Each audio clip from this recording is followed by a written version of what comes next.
தெரிந்து கொள்கிறேன். தாங்கள் செல்லுங்கள்.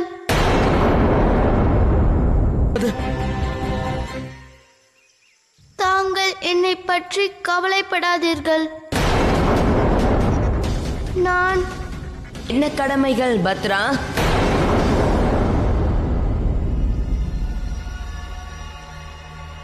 ஆகட்டும், உன்னை காப்பாற்ற வந்து விட்டீர்கள். லட்சியம் ஒன்று என்றால் வழியும் ஒன்றாகத்தான் இருக்கும் தேவி.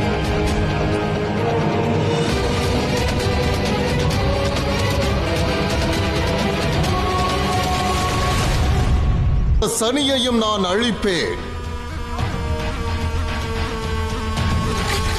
பத்ராவை அழிக்க வேண்டும் என்ற எண்ணம் கூட உங்கள் மனதில் தோன்றக்கூடாது.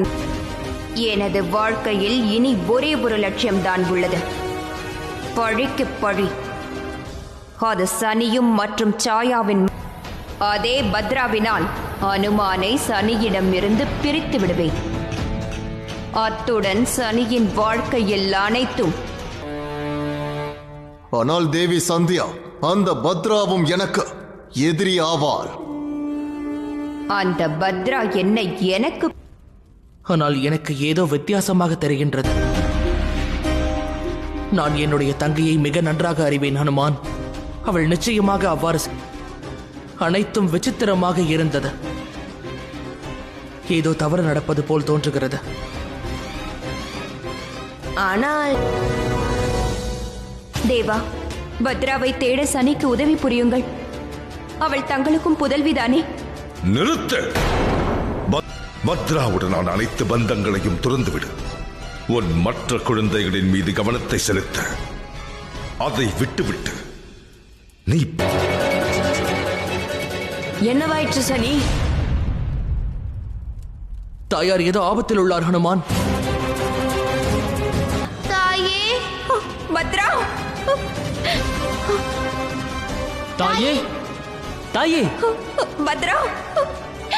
தாயே, பத்ரா! பத்ரா, அங்கே நில்.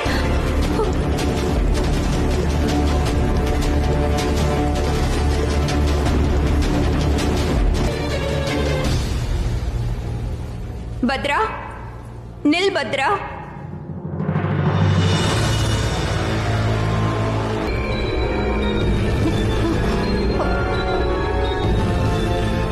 இதெல்லாம் என்ன பத்ரா?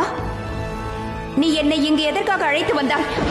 பத்ரா அல்ல, உன்னை அழைத்து வந்தது உன்